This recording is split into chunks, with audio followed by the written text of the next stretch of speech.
Club. Premier acte tout à l'heure à 20h, heure de Kinshasa. Les Dauphins Noirs vont négocier une place en finale de la Coupe de la CAF. Face à face ce jeudi à Kinshasa entre la CENI et les 21 candidats présidents de la République. La rencontre aura lieu au siège national de la Commission électorale nationale indépendante. Au sujet justement du processus électoral, la mission des Nations Unies pour la stabilisation de la République démocratique du Congo se dit prête à apporter son soutien. Le projet du budget 2019 sur la table de Minakou. Le Premier ministre l'a déposé cet après-midi au bureau du président de l'Assemblée nationale et s'élève à près de 6 milliards de dollars. Merci de continuer à nous faire confiance et vous aurez toujours raison. Actualité oblige, l'ASV Club joue tout à l'heure la demi-finale allée de la Coupe de la CAF.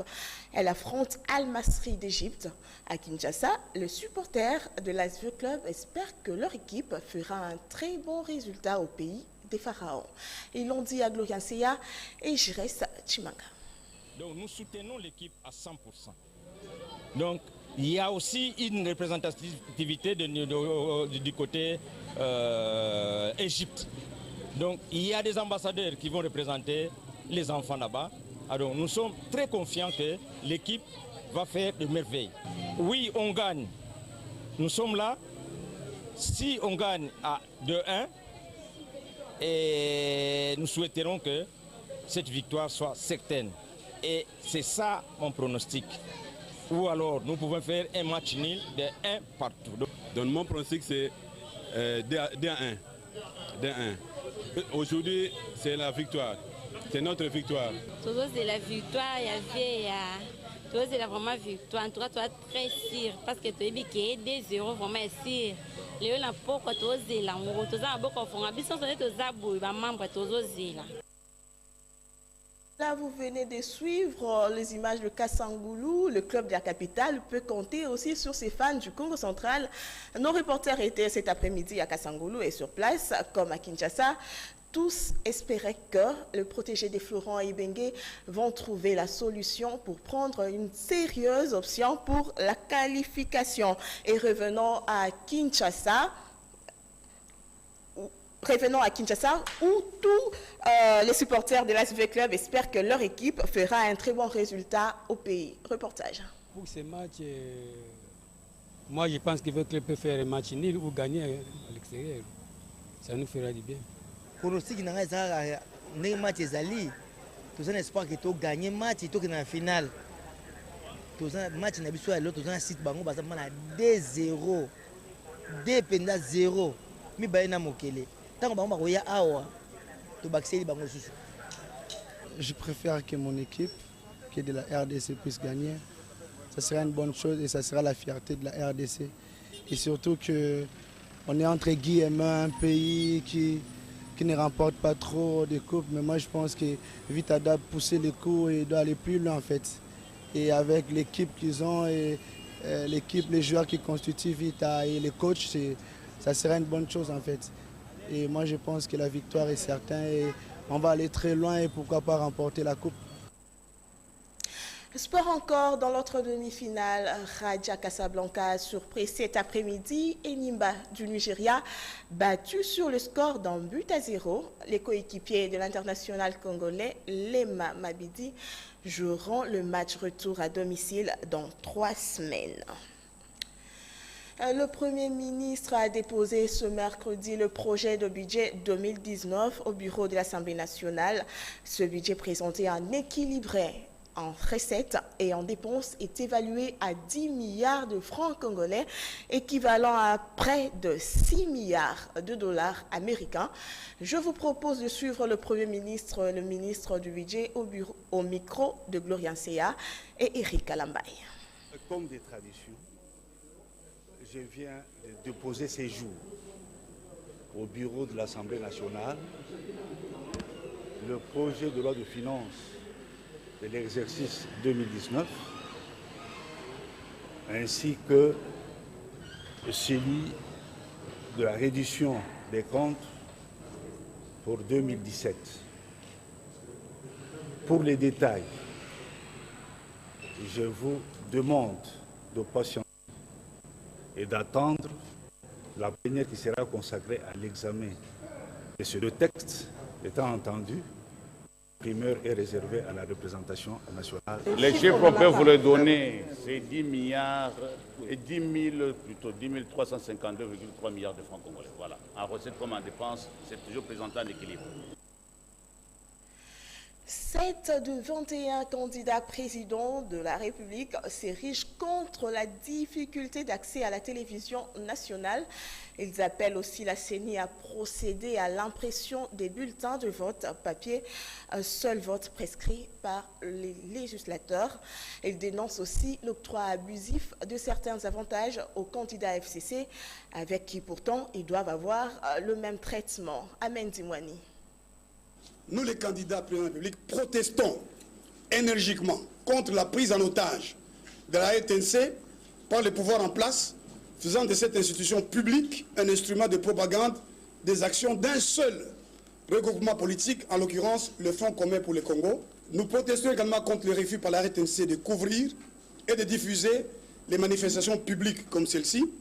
Nous demandons à la Commission nationale électorale indépendante d'élaguer du fichier électoral des électeurs fictifs, au chef de l'État et au gouvernement de retirer aux candidats du FCC les véhicules de la police et des forces armées avec gyrophare et son personnel, ou sinon de doter tous les candidats présidents de la République des mêmes moyens immédiatement et d'interdire aux membres du gouvernement et aux autorités provinciales, urbaines, municipales et locales, entre autres les gouverneurs de province, de faire campagne en se servant de leur position de force et des moyens de l'État en faveur du candidat du FCC. Et nous demandons l'interdiction à toutes les institutions publiques, dont les universités, en particulier l'université de Kinshasa, de se mettre au service du candidat du Front du FCC. Au Front commun pour le Congo, on rejette toutes ces accusations. Pour la plateforme, la RTNC est une chaîne publique où tous y ont accès à condition de se mettre en ordre avec elle. La suite en images. En se fiant à l'exigence de l'accès aux médias publics, en toute égalité de tous les candidats présidents de la République, comme le prévoit le processus électoral, certains candidats indépendants et de l'opposition reprochent le Front commun pour le Congo de prendre en otage la RTNC au profit de leurs candidats. Des propos rejetés par le pouvoir en place. Et c'est une question de bon sens.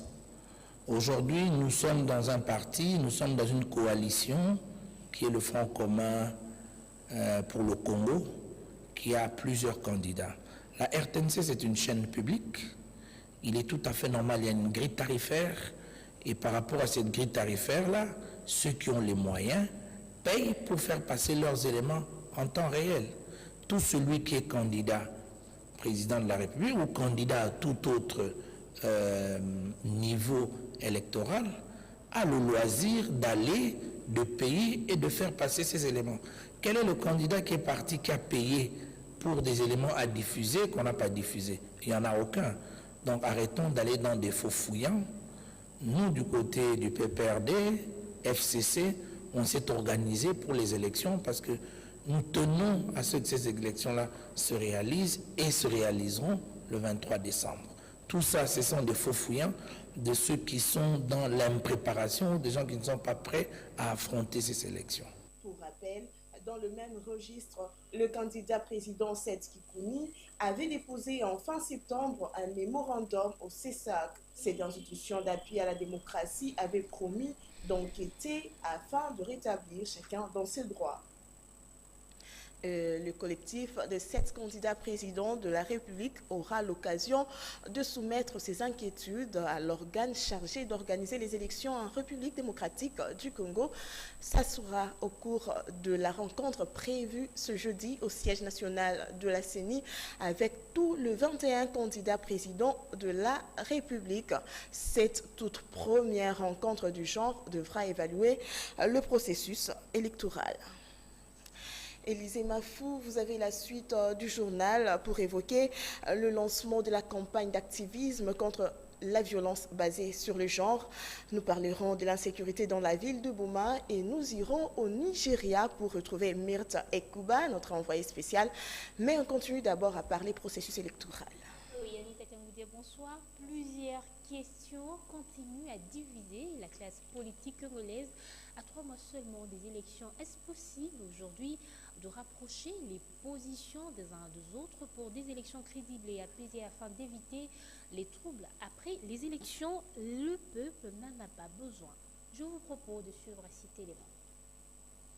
À quelques heures de la première rencontre entre la Commission électorale nationale indépendante CENI et les candidats présidents de la République, l'opinion est plutôt sceptique quant aux retombées positives de cette réunion. À la base, le climat ostensoirement tendu entre l'opposition et la mouvance présidentielle d'un côté et entre l'opposition et la CENI de l'autre. Le climat maussade est né des divergences profondes entre les politiques dans l'application de l'accord de la Saint-Sylvestre et de l'acceptation de la machine à voter et du fichier électoral actuel. En effet, le Conseil national du suivi de l'accord CNSA, mis en place pour évaluer le processus électoral, a largement failli. Depuis son investiture, il a plus servi de parure que de vrai outil de régulation et d'évaluation du processus électoral. À cela, il faut ajouter la machine à voter et le fichier électoral actuel décrié par l'opposition. Pas plus tard qu'il y a 24 heures, un collectif de 7 candidats présidents de la République ont rejeté la machine à voter et le fichier électoral actuel, appelant la CENI à revoir sa position. À quel scénario s'attend-on le 23 décembre prochain si la CENI et les politiques campent sur leur position au sujet de la machine à voter et du fichier électoral actuel? Le manque de consensus sur ces questions, pense l'opinion, est préjudiciable pour la suite et l'aboutissement heureux du processus électoral. Rien n'est encore perdu pour que les politiques congolais se regardent en face et jugulent cette crise qui peut déboucher, si l'on y prend garde, à un cycle infernal de violence dont les Congolais n'ont pas besoin. À tout prendre, la RDC a mis le cap vers les élections. Belle option pour consolider sa jeune démocratie, mais que ces élections ouvrent la voie au développement, à la reconstruction du pays et donc au bien-être des Congolais. Sans reportage de Charles Simba, le chef des staffs des forces de la MONUSCO, le général Mohamed Mougal, a assuré ce mercredi à Goma de la disponibilité de la mission onusienne à apporter tout appui militaire nécessaire au processus électoral si le gouvernement congolais les lui demandait. Le général Mohamed Mougal a fait cette déclaration lors de l'ouverture par les hauts commandements des forces de la MONUSCO de sa conférence trimestrielle. Celle-ci regroupe l'ensemble des commandants secteurs de la MONUSCO et ceux de la brigade d'intervention. L'objectif poursuivi, selon la même source, est d'évaluer la situation sécuritaire dans le pays et prendre des mesures pour la sécurité des civils conformément au mandat de la mission onusienne. Lancement ce mercredi à Kinshasa de la campagne de 17 jours d'activisme de lutte contre les violences faites aux femmes. Thème retenu cette année, l'autonomisation des femmes rurales et leur communauté. Objectif, définir le rôle de ces femmes et les aider à assurer leur autonomisation. Reportage. L'atteinte des objectifs du développement durable d'ici 2030 passe aussi par l'autonomisation de la femme. Parmi ces objectifs, il y a l'élimination de la pauvreté, la faim et l'accès à l'eau potable. Pour y arriver, des femmes engagées pour la cause des femmes rurales réfléchissent ensemble pour rendre possible cette autonomisation. Les femmes congolaises sont nombreuses, mais beaucoup d'entre elles évoluent dans les milieux ruraux. Donc, si nous voulons obtenir leur épanouissement, il faut absolument travailler pour leur propre autonomisation dans leurs milieux respectifs. Il faut renforcer le pouvoir des femmes au niveau local. Or, ces femmes sont privées de beaucoup d'opportunités. Les femmes ont été encouragées à travailler de concert pour relever ce défi. La mise en place d'un pont de solidarité entre la femme rurale et intellectuelle était une des recommandations du panéliste. Je veux que nous ayons compris quelle est la part de la femme rurale en particulier.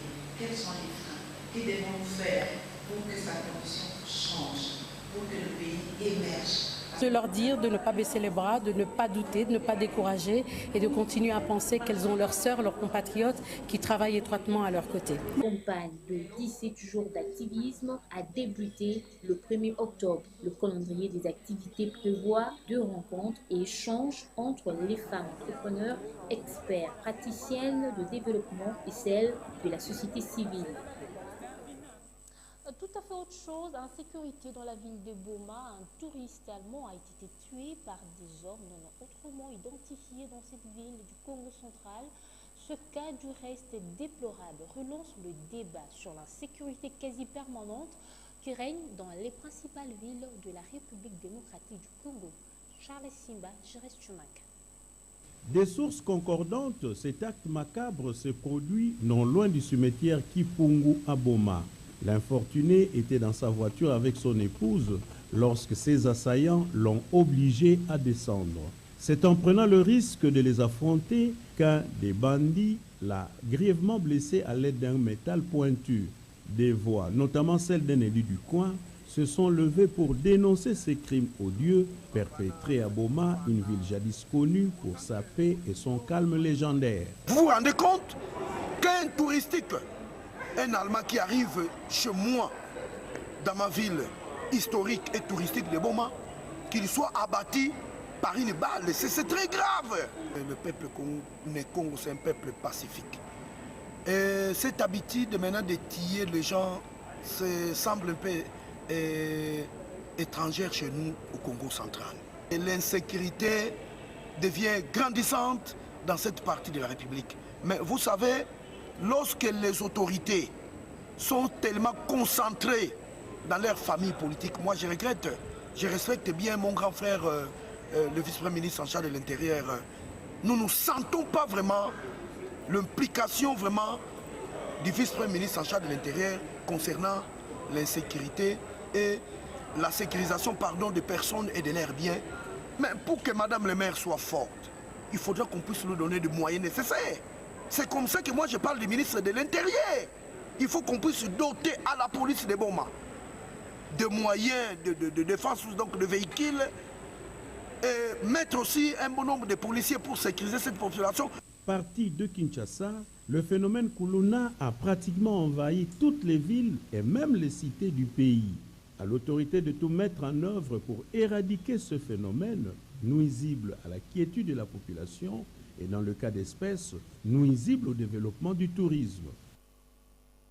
C'est déplorable. Quittons le Congo pour la capitale administrative et économique du Nigeria. Si je vous dis Mabushi, cela vous dit-il quelque chose? Si oui, tant mieux. Sinon, vous êtes comme moi. Je viens de l'apprendre il y a peu. C'est un village d'Abuja, une cité reconnue pour différentes pratiques qui ne reflètent pas la splendeur d'Abuja. Myrte Tekouba nous en parle. Hello, babe. C'est depuis 1962 qu'existe ce village en plein centre-ville de Abuja, au Nigeria, le village Mabushi, appelé aussi Angwalibi. Les jeunes le surnomment Adjegoulé. Plus d'1 million de personnes y vivent. On y trouve de femmes et hommes entrepreneurs et de commerçants de toutes sortes. Ce village est très connu pour son nombre de criminels, voleurs qui y vivent et de prostituées, réputés très dangereux pour la vie d'Abuja. Selon le chef de ce quartier, M. Legis, quoique son peuple soit le premier habité, le peuple Gwaki, depuis plus de 50 ans, le village accueille tout le monde et chacun est libre de faire ce qu'il veut, mais tout en respectant la liberté de l'autre. Ici, par exemple, cette femme d'origine tchadienne, vendeuse de boissons traditionnelles appelée Boukoutou, vit depuis 30 ans. Elle sait oublier le français, mais pas sa langue natale. Elle vit avec ses enfants et petits-enfants dans ses ghettos, mais rêve un jour faire un tour dans son pays natal. Le village a aussi une zone de santé. Les habitants généralement débutent leur journée par un repas chaud ou soit une bouillie chaude faite à base de millet, accompagnée de beignets appelés ontara, le haricot bien moulu. Leur alimentation reste traditionnelle, mais dominée par le piment Mabushi. reste ce village qui présente l'image de la pauvreté qui ronge une frange de la population d'Abuja presque oubliée. Mais jeunes et vieux rêvent de s'offrir un lendemain meilleur. Voilà l'essentiel pour ce soir, Anita Komedia. Merci Élisée Mafou, merci également à Myrthe et Kouba depuis Mabouchi à Abuja. Hors de nos frontières, procès Laurent Gbagbo. Une pause a été annoncée ce mercredi suite à la demande des avocats de l'ancien président ivoirien. Ils veulent préparer leur réponse face à une accusation qui martèle que Laurent Gbagbo a joué un rôle central dans la planification des violences commises contre les partisans d'Alassane Ouattara lors de la crise post-électorale de 2010 à 2011. Et puis, le président français a fini par accepter dans la nuit de mardi à mercredi la démission du ministre de l'Intérieur, Gérard Collomb, parti à la reconquête de la mairie de la ville de Lyon. C'est donc le Premier ministre Édouard Philippe qui va assurer l'intérim dans l'attente de la nomination de son successeur. La passation de pouvoir a eu lieu ce mercredi. Place à présent à la revue de presse. Les journaux parus ce mercredi dans la capitale ont été sélectionnés et commentés par Hermione Yanvou. Revue de presse.